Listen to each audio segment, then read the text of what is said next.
시편 100편의 말씀입니다. 오늘 주시는 말씀 추수감사주일 시편 100편 1절에서 5절까지의 말씀입니다. 한 목소리를 읽겠습니다. 시작. 온 땅이여 여호와께 즐거운 찬송을 부를지어다. 기쁨으로 여호와를 섬기며 노래하면서 그의 앞에 나아갈지어다. 여호와가 우리 하나님이신 줄 너희는 알지어다. 그는 우리를 지으신 자요 우리는 그의 것이니 그의 백성이요 그의 기르시는 양이로라. 감사함으로 그의 문에 들어가며 찬송함으로 그의 궁전에 들어가서 그에게 감사하며 그의 이름을 송축할지어다. 여호와는 선하시니 그의 인자하심이 영원하고 그의 성실하심이 대대에 이르리로다. 아멘. 감사함으로 그의 문에 들어가며 정체성과 감사라는 제목으로 해서 은혜의 말씀 나누겠습니다. 성경에 있는 모든 절기는요, 실은 감사의 마음으로 하나님 지키라고 하십니다. 추수감사주일, 또 성경의 초막절, 큰 감사의 절기입니다. 모든 절기마다 하나님의 마음을 이해하고 그 안에서 감사하는 것이 그 절기의 정신입니다. 우치무라 간조라는 일본의 신학자가 하나님께서 사람을 저주하실 때는 어떤 일이 있느냐? 건강을 앗아간다든지 가난하게 한다든지 뭔가 이제 파선하게 한다든지 그런 것이 아니라 마음에서 감사를 없애버린다는 거예요. 말세 성경에서 말세의 특징 중에 하나가 감사치 아니하며라고 얘기를 합니다. 말세를 맞은 우리의 신앙의 삶에 감사는 그런 의미에서 영적 전쟁이에요. 옆 사람에게 승리하십시오. 승리하십시오. 감사는 승리입니다. 삶의 승리가 영적인 승리가 되어집니다. 1절 말씀부터 우리 함께 좀 읽도록 하겠습니다. 시작.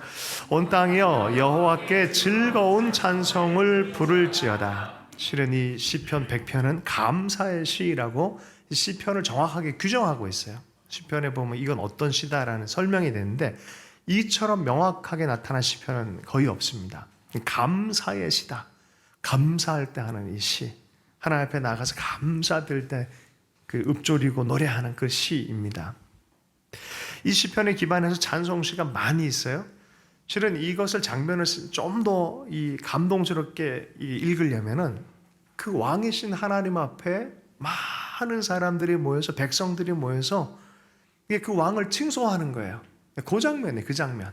하나님이 우리 왕이신데 하나님의 백성들이 모여서 하나님을 찬송하는 거예요. 찬송하는 거예요. 감사하고 찬송하는 거예요. 온 땅이여 라고 온 백성이여 온 만물이여 찬송하는 거예요. 여호와 하나님께 즐거이 찬송을 부를지어다. 영적으로 큰 은혜를 받고 나서 많은 사람이 동일한 얘기를 해요. 그 영적으로 마음의 문이 열린 사람들, 하나님께 감사하는 사람들이 온 세상을 바라보고 나무들 바라보고 새들을 바라보면 온 만물이 하나님께 찬송하는 것 같은 그런 영적 경험을 해요. 그죠? 1절 말씀. 온 땅이여 여호와께 즐거운 찬송을 부를지어다. 하나님을 발견한 사람만 이러한 영적 경험을 하는 것이죠. 스펄전이 이런 얘기를 했습니다. 세상이 한 목소리로 유일하신 주님께 찬송하기 전까지 세상의 형편이 결코 올바르게 개선되지 않을 것이다. 왕이신 그분께 온전한 영광을 돌릴 때 그때 회복이 나타나는 거예요. 주님이 오신 모든 게 회복되는 이유가 거기에 있는 것이죠. 너희가 전심으로 주님을 경배하기 전까지는 너희의 황금시대는 도래하지 않을 것이다. 그런 표현을 하는 거예요. 여러분, 나의 황금시대는 언제 도래한다? 온전한 찬송을 마음의 깊은 곳으로부터 기쁨으로 드리기 시작하면. 성경 중에 그랬던 인물이 있죠. 다윗. 자기의 왕으로 세워지는 것은 짧게 기록되어져 있는데 주님이 언약궤로 하나님의 상징의 언약궤가 도시에 들어올 때는 그렇게 정성스럽게 찬송과 영광을 돌립니다. 하나님의 왕되심을 찬송하는 그때 그게 우리의 황금시대가 시작되는 줄로 믿습니다. 영적인 그런 삶이 새로워지는 것이죠. 100편 2절의 말씀을 함께 읽겠습니다. 시작. 기쁨으로 여호와를 섬기며 노래하면서 그의 앞에 나아갈지어다. 기쁨으로 나아가는 것입니다. 장례식의 엄숙함이 아니라 결혼식장의 환호와 기쁨과 같습니다. 예전에 우리 한국 기독교인들은 선교사님들이 와서 이렇게 보면서 조금 의아했던 때가 있어요. 은혜만 받으면 자꾸 울어요. 쌓인 게 많아서 풀어내는 기간이 필요했던 것 같아요. 자꾸 우는 거예요. 그리고 기도할 때도 계속 울면서 기도를 하는 거예요. 요새는 그런 게 없어요. 그래서 옛날에는 그랬어요. 쌓인 게 하도 많아가지고 전쟁 끝나고 먹고 살아야죠. 이것저것 별별 일이 다 있으니까 이게 일단 풀려야 이게 기쁨이 샘솟잖아요. 근데 요새는 그러지 않아요. 그죠? 기쁨으로 하나님을 더 깊이 알다 보니까 이 기쁨이 기본 정서인 걸 아는 거예요. 여러분, 하나님께 나아가고 하나님을 깊이 아는 사람들은 기쁨으로 나아가는 거예요. 예. 사랑하는 사람 만나러 가는데 우울하게 장례식 모드로 가는 사람 있습니까? 자연스럽게 콧노래가 나오지 않습니까? 그저 자연을 보고 꽃들을 봐도 이런 모든 만남에 다 칭찬해 주는 것 같고 기쁨 생각 안 듭니까? 하나님께 올 때 그 마음으로 오란 소리입니다. 노래 부르면서 와라라고 말합니다. 여러분, 성령이 강력하게 임재하면 찬송이 내 속에서 나타나기 시작해요. 찬송과 기도가 너무 자연스럽습니다. 할렐루야. 하나님 계신 곳, 성령이 역사하는 곳, 거긴 찬송과 기쁨이 있을 수밖에 없는 거예요. 며칠 전에 여기 뒤에 가보면 이렇게 올라가서 이렇게 꺾어서 밑에 쫙 내려가면요, 조그만 카페가 하나 생겼는데 그 카페 주인과 얘기하다 제가 빵 터졌어요.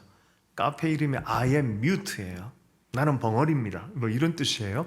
mute. 아주 그냥 수염을 멋있게 기른 20대 후반 30대 초반 정도 되는 형제인데 아주 예술적으로 생겼어요. 대화를 하다가 자기가 토요일 날에 축가가 있다는 거예요. 결혼식 축가. 그러면은 혹시 뭐 노래를 전공하셨나요? 노래를 전공했다는 거예요. 근데 어떤 축가를 부르러 가냐 그랬더니 교회를 간다. 기독교이냐 그랬더니 아니 군대 다닐 때 군종병이었을 뿐이고 지금은 안 다닌다는 거죠. 교회를 안 다닌다는 거예요. 그럼 무슨 노래를 부르냐 그랬더니 교회에 지체들 신앙이 좋은 자기 후배가 군대 후배인데 이 노래를 불러달라 할 때 제목이 뭐냐 했더니 성령이 오셨네를 부르라. 좀 이상한데 그래서 내가 격려를 해주면서 안아줬어요. 성령님, 진짜 성령님 오시길 축복합니다. 그러면서 축복해줬어요. 한 잔씩 사주세요. 이렇게 돌아가서 뭐 지금 열렸는지 모르겠는데 성령 임재가 있는 곳, 결혼식, 기쁨, 마치 그런 거예요. 기쁨인 것이죠. 시편 100편 3절의 말씀을 다시 한번 읽어보겠습니다. 함께 읽습니다. 시작. 여호와가 우리 하나님이신 줄 너희는 알지어다. 그는 우리를 지으신 이시요 우리는 그의 것이니 그의 백성이요 그의 기르시는 양이로다. 우리의 예배는요 맹목적이지 않습니다. 우리는 누구를 예배하며 왜 예배하는지를 알아야 합니다. 하나님의 명백한 임재함 안에서 예배의 대상이신 하나님께 예배와 찬송으로 나아가는 거예요. 선포하는 거예요. 하나님이 누군지를 아니까 찬송을 할 수밖에 없는 것입니다. 철학자가 그런 얘기를 했어요. 너 자신을 알라. 뭔 소리입니까? 인간은요 자기 편향성이 있기 때문에 자기 스스로 잘 알기 어렵습니다. 우리가 누군지를 잘 통찰하기 어렵습니다.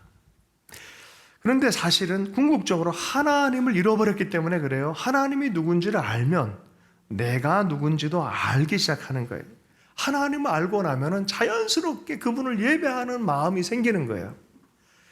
1722년 6월 17일에 헤르누트의 모라비안 교도들이 신앙의 자유를 찾고자 해서 도망쳐서 보호처가 되어준 곳이 바로 헤르누트입니다. 진젠도르프 공동체가 이 영지에 와서 공동체를 이룬 것이 모라비안 공동체입니다. 주님의 망대란 곳입니다. 이들이 살려고는 왔지만 그들의 마음 안에 특별히 하나님에 대한 마음으로 왔지만 이 한계가 너무 있는 거예요. 맨날 네가 리더냐 내가 리더냐 너는 왜 그러냐 이러는 과정에 1727년 8월 13일에 성찬식을 하는 가운데 그 마음 문이 열리기 시작했어요. 서로가 서로를 향해서 하나님의 마음을 인지하기 시작했고 그 눈으로 사람들을 보니까 너무 귀한 사람들로 보이기 시작한 거예요. 이들의 모토가 뭐냐면 Love to God, Love for the Lost예요. 하나님을 깊이 사모하기 시작하니까 잃어버린 영혼을 향한 마음이 열리기 시작합니다. 세상을 어떻게 구원할까라는 마음 때문에 이분들이 자기의 정체성을 찾아서 세상으로 나가기 시작해요. 직업을 가지고 목사 선교사만이 아니라 직업을 가지고 주의 복음을 살아내겠다. 직업의 도구를 어깨에 메고 세계의 선교지로 어린 양을 따라가자. 이들의 모토예요. 이들의 모토. 나는 우리 교회 지체들이 하나님을 알고 그 소명을 발견해서 이렇게 살았으면 좋겠어요. 세상은 철학자는 너 자신을 알라라고 시작하지만 하나님은요, 하나님이신 줄, 우리 하나님 여호와가 우리 하나님이신 줄 너희는 알지어다. 하나님을 알라로부터 시작하는 거예요. Love to God, love for the lost. 성령이 오시니까 하나님을 알고 하나님을 알게 되어지니까 내가 어떻게 살아야 되는지가 너무 명확해지는 거죠. 여러분, 이 부분에 대해서 조금 더 머물기를 원합니다. 하나님과의 관계를 아는 것이요, 그 관계를 알고 믿는 것이 구원입니다. 하나님이 누군지를 알고 그 믿음 안에 내 삶을 맞추는 것이 구원의 삶입니다. 하나님이 누구십니까? 그분만이 참 하나님이시다. 역사에 개입하시고 연약하고 죄 많은 인생들을 구원하시고 그 민족을 들어서 구원이 무엇이고, 이 하나님을 아는 것 자체가 우리 삶의 은혜인 줄로 믿습니다. 하나님을 아는 때 어떻게 알라고요? 힘써서 알아라라고 말합니다. 우리는 하나님을 알아가고 알면 알수록 사실 우리를 발견해 가는 거예요. 내가 누군지를 발견해 가기 시작하는 것입니다. 시편 기자가 그렇게 얘기하잖아요. 하나님을 알아라. 그 알아서 뭐 하는데? 그가 우리를 지으신 이다. 그가 창조주이시다. 우리는 그의 것이다. 그는 진짜 소유자다. 우리는 그의 백성이다. 그가 왕이시다. 우리는 그의 기르시는 양이다. 그는 우리의 목자다라는 거예요. 여러분, 우리 신앙이 하나님과의 관계 안에서 하나님이 누군지를 발견하면 내가 누군지가 명확하게 보기 시작하는 거예요. 이걸 알라는 거예요. 이 관계를 알라라는 거예요. 할렐루야. 여러분, 삶이 어디로 가든지 막 정신없이 살다가 어느 순간 낙동강 오리알처럼 모일 때라도 그 순간 어떻게 기억해요? 하나님은 내게 누구시지? 이걸 기억하라는 소리예요. 아멘. 하나님은 우리의 주권자다. 내가 내 삶의 주인이 아니라 그분이 나를 소중하게 소유하고 계시다. 그분이 나를 잘 돌볼 거야. 내가 나를 잘 돌볼 거야. 자꾸 헤매니까 하나님이 그때 예수님 당시에 육신으로 계실 때 당시의 시대에서도 야, 하늘을 봐라. 저 새를 보아라. 내가 돌본다. 걱정하지 마라. 두려워하지 말라. 주님 말씀하셨죠. 그죠? 하나님과의 관계 안에서 삶을 보고 세상을 보고 내 하루하루를 살아가라라고 말하는 거예요. 하나님을 알라라고 말하는 거예요. 여러분, 이 알미 은혜인 줄로 믿습니다. 하나님은 우리의 창조주이고 소유자이십니다. 우리를 지으신 자이고 그분이 우리를 소유하고 계십니다. 요한복음에서도 보면 예수님께서 이걸 정확하게 얘기를 하고 있어요. 요한복음 17장 8절의 말씀입니다. 8절의 말씀, 9절, 8절, 9절 말씀을 함께 읽어보겠습니다. 시작. 나는 아버지께서 너희 주었사오며 저희는 이것을 받고 내가 아버지께로부터 나오는 줄을 참으로 아오며 아버지께서 나를 보내신 줄 믿었사옵나이다.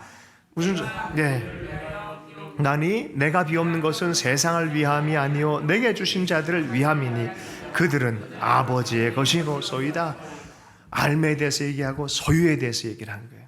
하나님의 것이고 하나님도 그렇고 아들 예수님도 그렇고 제자들도 그렇고 이걸 안다는 거예요.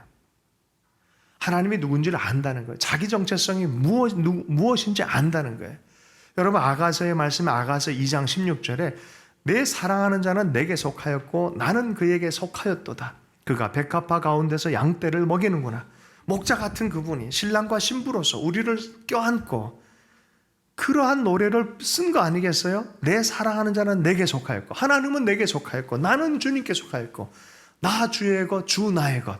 이게 요한복음 17장의 이야기이기도 하고 아가서의 이야기이기도 하고 하나님의 백성의 이야기이기도 합니다. 하나님이 나를 소유하고 계시고 또 내 소유가 되기를 기뻐하시는 분이시다라는 거예요. 주님을 알면 알수록 우리는 그걸 이해하는 거죠. 요한복음 3장 16절입니다. 하나님이 세상을 이처럼 사랑하사 아들을 주셨어요. 독생자를 우리 소유로 주셨어요. 이는 그를 믿는 자마다 멸망하지 않고 영생을 얻게 하려 하심이라. 주님이 내 가운데 계심으로 말미암아 어떻게 됩니까? 내가 그의 소유가 되고 그는 내 소유가 되길 기뻐하시고, 그분이 나를 위해서 다 써버리셨어요. 생명을 써버리셨어요. 그죠? 서로가 서로에게 속한 이 신비입니다. 이 하나님을 알아라라고 말하는 거죠. 호세아서 6장 1절에서 3절까지의 말씀을 함께 읽습니다. 함께 읽습니다. 시작. 오라 우리가 여호와께로 돌아가자. 여호와께서 우리를 찢으셨으나 도로 낫게 하실 것이요 우리를 치셨으나 싸매어 주실 것임이라. 여호와께서 이틀 후에 우리를 살리시며 셋째 날에 우리를 일으키시리니 우리가 그의 앞에 서 살리라. 그러므로 우리가 여호와를 알자. 힘써 여호와를 알자. 그의 나타나심은 새벽빛같이 어김없나니 비와 같이 땅을 적시는 늦은 비와 같이 우리에게 임하시리라 하니라. 주님 때로는 우리를 징계하는 것 같이 보일 때가 있고 고통스럽게 하는 것처럼 고난도 주실 때가 있는 것처럼 보이지만 그건 사실 우리를 일으키고 영원히 살게 하려는 하나님의 의도가 있는 것이다. 그러므로 하나님을 표면적으로 알지 말고 깊이 알아라. 고난이 오고 어려움이 온다고 하나님을 오해하지 말고 깊이 알아라. 열심히 알아라. 여러분, 신앙은요 열심히 있어야 돼요. 불신은요 가만히 있어도 다 자라납니다. 그런데요 신앙은요 열심을 가져야 돼요. 하나님을 아는 열심을 가져야 됩니다. 우리 몽골 선교사님 그랬잖아요.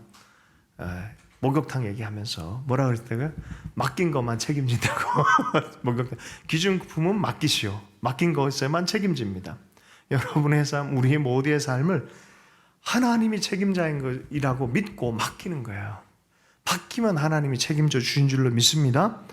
일으키시는 하나님이다. 너를 죽이려고 하는 게 아니다. 너를 살리고 너를 일으키고 하나님 앞에 영원히 살도록 하기 위한 하나님의 신실하심이 있다라고 말하는 거예요. 들쭉날쭉하지도 않다. 그분의 그 신실함은 성실하시다라고 말한 거예요. 어김없다라고 말합니다.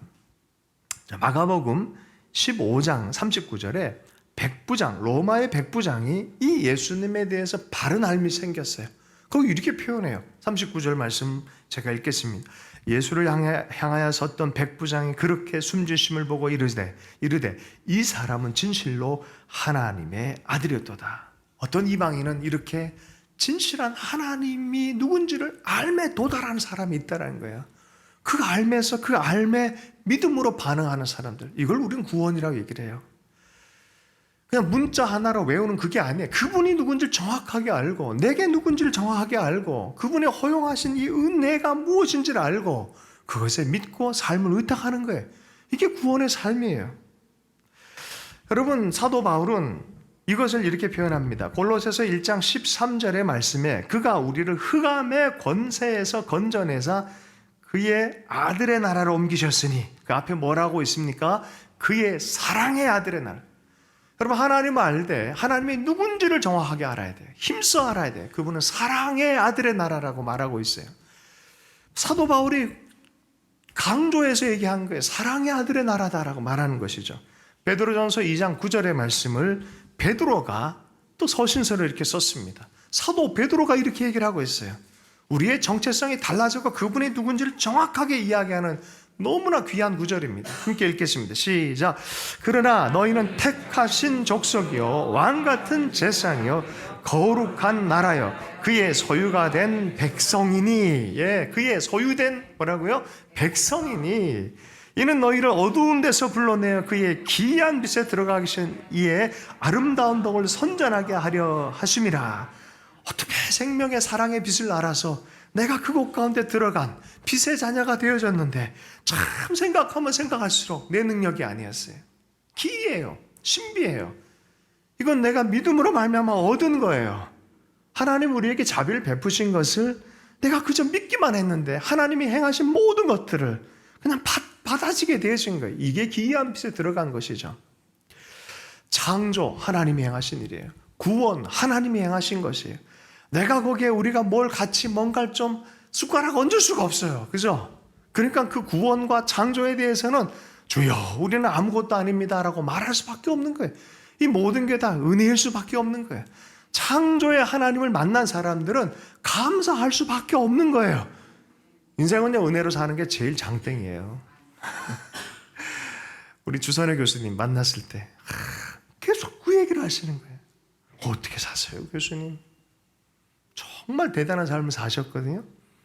하는 얘기가 그러셔요. 뭐 대단해요. 세계적인 사람들과 친구가 되셨잖아요. 젊은 시절에 정말 어렵게 유학 갔다가 만난 분들이 유신 피터슨 뭐 이런 분들이 이분한테 사실 영향을 받으신 거예요. 세계적인 인물이 됐어요, 다들. 근데 그러면 조금 뻐길만도 하잖아요. 그죠? 아이고, 한국 기독교 교육계 산맥 같은 분이에요. 아이고, 뻐길만한데 뭐라고 얘기한지 아세요? 나는 흐르는 강물에 떠내려온 나뭇잎처럼 그 하나님의 은혜의 강물에 그렇게 떠밀려서 내 인생 살아왔어. 마음에 새겨지는 거예요. 우리는요, 우리도 그렇게 사십시다.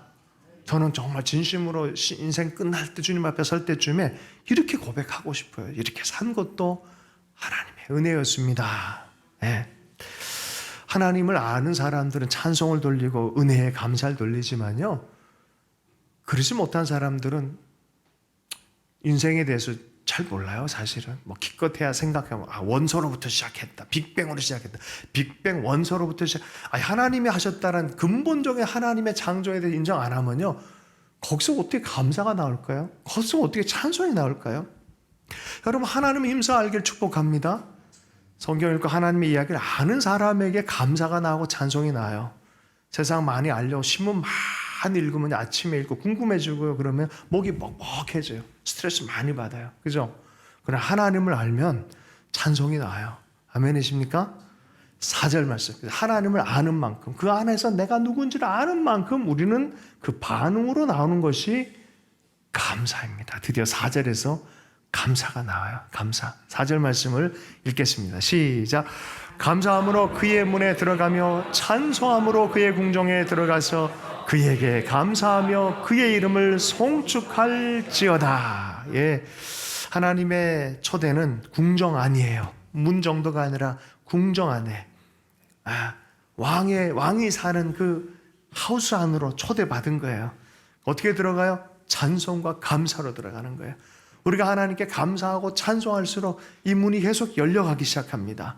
여러분, 이 패턴은 그냥 이 시편에만 있는 게 아니라 모든 하나님의 사도들, 모든 하나님의 예언자들에게 똑같은 구조로 있다는 걸 이해할 필요가 있어요. 여러분, 이게 영적인 하나님의 프로토콜이에요. 이거는 지금도 하나님을 만나려는 사람에게는 이러한 태도가 주어진다니까요. 이게 은혜예요. 이사야서 말씀 보십시오. 이사야서 12장 1절에서 6절까지. 다소 길지만 이건 천천히 씹어 먹으면서 한번 읽어보면 좋겠어요. 1절부터 6절까지의 말씀입니다. 함께 읽습니다. 시작. 그날에 내가 말하기를 여호와께 주께서 전에는 내게 노하셨사오나 이제는 주의 진노가 돌아섰고 또 주께서 나를 아니하시오니 내가 주께 감사하겠나이다 할 것이니라. 보라, 하나님은 나의 구원이시라. 내가 신뢰하고 두려움이 없이리니 주 여호와는 나의 힘이시며 나의 노래시며 나의 구원이심이라. 그러므로 너희가 기쁨으로 구원의 우물들에서 물을 기르리로다. 그날에 너희가 또 말하기를 여호와께 감사하라. 그의 이름을 부르며 그의 행하심을 만국 중에 선포하며 그의 이름이 높다 하라. 여호와를 찬송할 것은 극히 아름다운 일을 하셨음이니 이를 온 땅에 알게 할지어다. 시온의 주민아 소리 높여 부르라. 이스라엘의 거룩한 이가 너희 중에 크심이니라 할 것이니라. 아멘. 하나님의 구원을 경험하고 자비를 경험한 사람들, 그리고 하나님이 열방의 구원을 행하실 일들을 아는 사람들은 찬송할 수밖에 없어요. 감사할 수밖에 없는 것이죠. 여러분, 그래서 감사하며 송축해라 라고 하나님이 명령하십니다. 감사는 하나님을 아는 자들에게 명령입니다. 마땅한 일입니다. 감사할 수 있기를 원합니다. 내면의 치유를 받습니다. 그리고 고난을 극복할 하나님의 깊은 섭리를 이해하기 시작합니다. 그리고 내 삶을, 그렇게 도망치고 싶은 삶을 끌어안게 만들고 사람들마저도 환대하게 만드는 것이 바로 감사의 기적입니다. 성전의 제사는 끝나도 감사 찬송의 제사는 끝나지 않는다라는 말이 있어요. 여러분, 감사가 끝없이 흘러나오는 건 진짜 은혜 받은 사람입니다. 코리 텐붐이 언니 베시와 더불어서 이 독일 이 나치 당시에 유대인을 도와줬던 명목 때문에 감옥에 들어갔어요. 참 억울하죠. 근데 너무 많은 고난을 당하시고 나중에 언니는 여기서 안 좋은 일도 당하고 그러면서 고문 받으면서 죽었어요. 그랬던 언니가 코리텐붐에게 큰 영향을 끼쳤어요. 한 번은 빈대가 그렇게 많아가지고 정말 이 코리텐붐이 불평을 했다는 거죠. 이 빈대 좀 좋겠다 했는데 언니가 코리텐붐을 붙들고 같이 기도하자. 하나님께 감사 기도하자. 무슨 기도하냐? 빈대를 감사하자. 요새 빈대가 많다면서요. 네, 빈대를 감사하자. 그 기도를 했다는 거죠. 조금 있다 보니까 빈대가 너무 더 많아지더라는 거야. 그래서 모든 수용소 안에 여기만 그렇게 빈대가 많아지는 거죠. 그러니까 이게 소문이 나가지고 나치 감시원들이 여기 빈대 없는다 그래서 안 왔다는 거예요. 마음껏 성경 공부하고 기도하고 예배하는 일들이 일어났다는 거죠. 하여튼 이분의 얘기, 주는 나의 피난처라는 책이에요. 지금도 그 책은 스테디셀러예요. 한번 꼭 읽어보십시오. 그 어렵고 힘든 것 안에 그 언니의 마음이 감사를 빼앗기지 않았다는 거예요. 하나님을 향한 절대 감사의 마음. 나중에 언니는 거기서 죽지만 그 코리텐붐 너는 나가게 될 거야. 나는 여기서 죽을 거야. 하나님이 말씀하셨어. 그러나 너는 나가서 하나님의 화해와 용서의 복음을 세상 가운데 전하는 게 하나님의 뜻이야. 와, 대단하지 않습니까? 그리고 정말 그렇게 사셨어요. 하나님을 향해서 이 베시의 그 감사가 마음에 남은 거예요. 감사해, 감사해. 여러분, 신앙의 여정은 그 열매는 어떻게 마무리돼야 되냐면 감사로 마무리돼야 돼요. 인생도요, 인생의 여정의 열매도 감사하는 그런 통합적으로 생각하고 보고 하나님께 감사하는 그 잘 살았다 얘기합니다. 어떤 강사가 그런 얘기를 하더라고요. 성공하려면 미쳐야 되고 일에 미쳐야 되고 행복하려면 감사해야 된다. 감사를 잃어버리고 뭔가를 이루고 나서 다 깨집니다. 그건 진짜 성공이 아닙니다. 하나님을 향한 감사하며 오늘 감사하면서 최선을 다할 수 있는 우리가 되면 좋겠습니다. 살다 보면 얼마나 삶에 착시 현상이 많은지 몰라요. 고통스러운 것도 있고 이해하지 못한 일도 있고 삶을 얼얼하게 하는 게 얼마나 많습니까? 그럴지라도 하나님을 향해서 감사를 하는 사람들은 결국은 합력해서 선을 이룬다는 것을 다 아는 사람이에요. 처음부터 그분들이 아는 게 아니에요. 그 마음 안에 응어리가 제일 많았던 인생 중에 한 명이 요셉이었어요. 형제들이 사랑해야 될 형제가 인신매매로 팔아버렸어요. 충성을 다했는데 그 주인이 감옥에 집어넣어 버렸어요. 자기를 도와줬는데 잊어버려요. 잊혀진 자가 되고 외면당하는 자가 되고 내몰리는 자가 되고 참 모르잖아요. 요셉의 인생을 보면 예수님이 보여요. 그죠? 몰리고 깨지고 터지고 죽임당하는 것 같은 그런 상황. 그러나 하나님이 그걸 과정 통해서 살아계신 하나님이 이 모든 걸 다 역전시켜서 구원의 이야기를 만들어내시는 합력해서 선을 이룰 것이다. 사도 바울도 알았어요. 인생을 많이 살고 말년쯤 되다 보니까 감옥 생활도 하고 그곳 안에서 하나님이 빌립보 감옥에 들어갔는데 찬송과 기도 가운데 교회가 생겨버렸어. 그 첫 교회 이름이 빌립보 교회예요. 마게도냐에서. 감옥에 들어갔는데 교회가 생기네. 여러분, 우리 삶 안에 아픈 이야기, 이해 못하는 이야기, 속상한 이야기 감사하길 축복합니다. 사도 바울이 데살로니가전서 5장 18절에 그래서 이렇게 얘기하는 거죠. 고난의 해석틀이 됐어요. 범사에 감사하라. 어떻게 감사하라고요? 범사에 감사하라. 무슨 뜻입니까? 모든 일에 다 감사해라는 거예요. 모든 일에 다 감사하라. 바로 이것이 그리스도 예수 안에서 너희를 향한 하나님의 뜻이다. 하나님의 주권과 섭리를 인정하고 네가 이해하든 이해하지 않던 간에 범사에 감사하라. 오늘 이 시간 믿음으로 결단할 수 있길 축복합니다. 하나님 감사합니다. 내 삶의 모든 것에 감사합니다. 그렇게 들을 수 있다면 하나님께서 하실 일이 있습니다. 감사로 그 궁정에 들어가잖아요. 그 궁정에 들어가는 것이 내가 들어간 줄 알았는데 사실은 그 감사가 내 삶을 향해서 하나님의 임재의 문을 여는 것이었어요. 이 감사가 내 삶에 하나님의 임재가 들어오는 문이 되는 거야. 내가 들어간 줄 알았는데 하나님이 내 삶으로 들어오는 문이 되는 거죠. 아멘이십니까? 그 하나님에 대해서 깊이 발견하고 의뢰할 수 있는 그 이유를 이 시편 기자는 얘기를 합니다. 그분이 누구인지에 대해서, 성품에 대해서 얘기를 합니다. 마지막으로 한번 읽도록 하겠습니다. 시작. 여호와는 선하시며 그의 인자하심이 영원하고 그의 성실하심이 대대에 이르리로다. 하나님, 그분이 구원하시고 창조하신 그 하나님이신데 그분의 성품은 선한 하나님이다. 그분은 인자하신 하나님이다. 그분은 선하고 자상하고 자비로우신 분이다. 사랑이 풍성한 분이다. 예수님께서 사역하실 때 그런 얘기했어요. 많은 사람들이, 종교인들이 하나님 상을 바꿔놨어요. 잘못 왜곡시켜놨어요. 하나님을 오해시켜놨어요.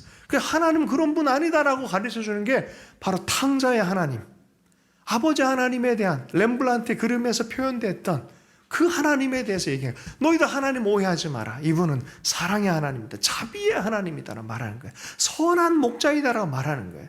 요한복음 10장 11절 예수님께서 친히 말씀하죠. 나는 선한 목자라. 선한 목자는 양들을 위하여 목숨을 버리거니와. 다윗도 그 체험을 해서 시편 23편 1절 여호와는 나의 목자시니 내가 부족함이 없으리로다. 선한 목자가 된다. 오해하지 마라. 엄격하고 차갑게 보일 때가 있을 뿐이지 진실로 그분을 알고 나면 자비의 하나님, 사랑의 하나님, 동정심의 하나님, 영원한 자비를 베푸시는 하나님이시다는 거죠. 여러분, 우리는 우리 수준으로 하나님을 자꾸 해석을 해요. 그래서 하나님은 오해를 많이 하지만 성령에 충만한 은혜가 있고 하나님께 강력하게 사로잡힌 사람들은 이 얘기를 동일하게 해요. 하나님은 선하신 분이다. 옆 사람에게 하나님은 당신에게 선하신 하나님이십니다. 하나님은 당신에게 선하신 하나님이십니다. 자, 그런데 그분이 아침 기분 좋을 때만 선하시고 저녁에 우울해지고 꿀꿀해지면은 좀 이렇게 변덕이 심하다? 그럼 이거 어떻게 우리가 안정감을 갖겠습니까? 인생이 아니시다. 우리처럼 피곤할 때도 바뀌지 않으시는 분이다라고 말해요. 그죠? 성실하심이 대대에 미친다. 그분은 변함이 없다. 성실하심이 대대에 미친다. 약속하고 잃어버린 분이 아니고 변덕스러운 분도 아니고 자신의 입의 말씀을 변개하시는 분도 아니다. 말씀하시는 대로 여전히 신실하신 자비의 하나님이시다. 어떻게 보면 우리의 영원한 영혼의 고향은 누구시다? 하나님이시다. 왜 우리가 고향을 좋아합니까? 가보면 변함없이 따뜻하게 맞아주잖아요. 서로가 서로에게 사실은 고향 같은 존재가 돼야 돼요. 근데 요새는 고향을 잃어버렸다 그래요. 우리 집에 또 가보니까 한번 그리워서 가봤거든요. 오랜만에. 무너지고 없어요. 기억만 남았지. 사람도 변해 있고 시대도 변해 있어요. 맞이하는 사람도 없어요. 서로가 서로에게 하나님처럼 고향이 돼야 되는데 잘 안 돼요. 이 시대가 얼마나 어려운지 몰라요. 서로 고향처럼 아낌없이 주는 나무처럼 늘 기다려주고 품어주고 하는 것이 그게 돼야 되는데 우리는 서로 상처를 줘요. 서로 폭력을 행사해요. 그런데 우리 삶 안에 관계 안에 고향을 잃어버렸어요. 그러나 영원한 고향이 있습니다. 여전히 변화하지 않는 하나님, 그분은 우리 영혼의 고향이에요. 우리가 돌아가야 할 곳이죠. 아멘이십니까? 정말 그렇게 살고 그렇게 믿음으로 살아온 사람만 우리 하나님에 대한 영원한 믿음으로 또 그 고향에 돌아가는 시간이 올 때 기쁨으로 안기게 되는 줄로 믿습니다. 여러분, 어떻게 보면 교회가 고향이 돼야 돼요. 근데 요새는 고향이라기보다 좀 어려워요. 코로나는 끝났는데 영혼과 심령의 코로나가 여전히 계속되어져요. 여전히 쿼런틴, 여전히 그냥 이렇게 갇혀있는 듯한 느낌이 들어요. 여러분, 이 고향이란 건 관계 안에, 하나님과의 관계 안에, 우리가 서로 안의 관계 안에 그런 고향이, 하나님의 천국이 임해 있어야 돼요. 인터넷 갖고는 안 돼요. 일방적이에요. 그건 관계가 아니에요. 정말 그 고향을 만들 줄 아는 것이 하나님께 감사하고 찬양하고 임재가 나타나고 변함없이 하나님처럼 우리가 서로를 향해서 지지해주고 격려해주고, 이것이 감사의 공동체의 기적인 줄로 믿습니다. 우리 안에 이러한 일들 감사하십시오. 그리고 임재가 나타나고 서로를 향한 환대의 공간이 되고 고향의 역사가 일어나게 되는 줄로 믿습니다. 시편 50편 23절의 말씀인데요.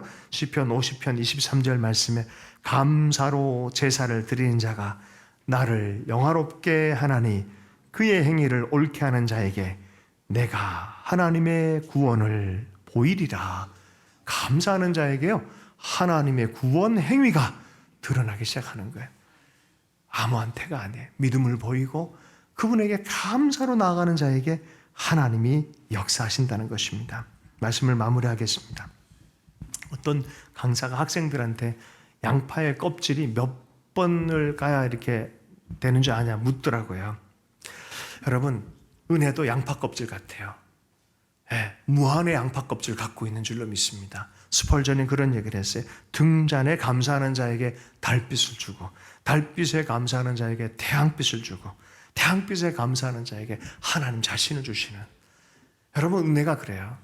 자꾸 감사 잃어버리죠. 은혜를 잊어버린 사람들의 임재가 사라집니다. 그건 저주예요. 여러분, 오늘 감사절마다 우리가 감사를 열어가는 것은 이건 정말 하나님의 은혜, 은총의 어떤 시간대라고 생각합니다. 여러분, 감사하십시오. 옆에 있는 지체들이 감사하고 삶의 현장에 감사하십시오. 감사하면 할수록 계속 은혜가 열려가는 줄로 믿습니다. 말씀을 마무리하면서 우리 감사하기 어려울 때 병들었다고 생각하십시오. 감사는 약이에요. 치료예요. 아멘? 감사는 억지로 약을 삼키잖아요. 맛있어 삼키는 게 아니라 삼키다 보면 내가 치료가 나타나고 몸이 건강해지는 것처럼 감사를 약처럼 사용하기를 축복합니다. 이선영 목사 얘기로 마무리하겠습니다. 광주의 목사님, 아들이 작년도에 백혈병으로 6차 항암까지 받는 그 모습 보면서 너무 아파요. 지금은 치료를 받았어요. 근데 그 간증을 나눌 때 제가 참 은혜를 받은 게 있어요. 아들이 퉁퉁 부어서 항암 치료 가는데 달려오는데 어떻게 해요? 아빠가 안아줄 수가 없는 거야. 왜요? 바이러스가 전이되면 안 되니까. 그러니까 에어허그를 한다는 거야. 그때 섬광처럼 계시가 임했다는 거야. 이 아이, 내일에 대해서 생각하기조차도 어려운 아이. 오늘 내가 이 아이로 사랑하고 이 아이에게 감사하지 못하고 내가 마음으로 섬기지 못하면 이 아이의 삶은 의미 없어지잖아요. 갑자기 오더래. 오늘 감사하고 섬기며 사랑하자. 저는 그게 하나님 나라의 방식이라고 생각합니다. 오늘 우리가 그렇게 하나님께 감사하고 사랑으로 섬길 수 있는 기회를 놓치지 않는 오늘 임재의 문을 열어가는 그러한 삶이 되면 좋겠습니다. 주신 말씀 붙들고 기도하십시다. 하나님, 내가 주님 앞에 감사로 나가면 내 삶의 불평이 변하여 주의 은혜 안에 감사의 믿음으로 나아가기를 원합니다. 감사합니다. 이렇게 함께 기도하며 나가십시다. 함께 기도하십시다. 하나님 아버지, 감사합니다.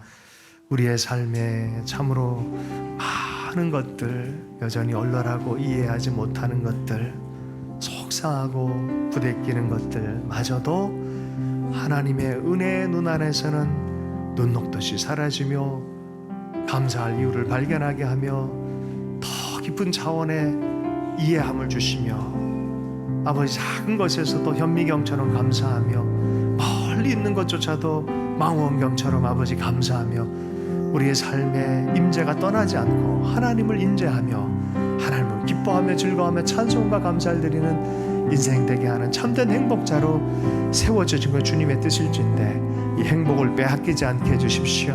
오늘 감사하고 하나님께 찬송 드릴 수 있도록 역사해 주시고 우리의 삶의 사람들에게 사랑하며 살 수 있도록 역사하여 주시옵소서. 우리 그렇게 결단하며 나아갑니다. 결단한 사람들에게 새로운 감사의 입술을 주시고 새로운 기름 부음의 삶의 문을 열어 주시옵소서. 구원을 보여 주시옵소서. 그렇게 하여 주님 찬양합니다. 예수님을 축복하며 기도했습니다.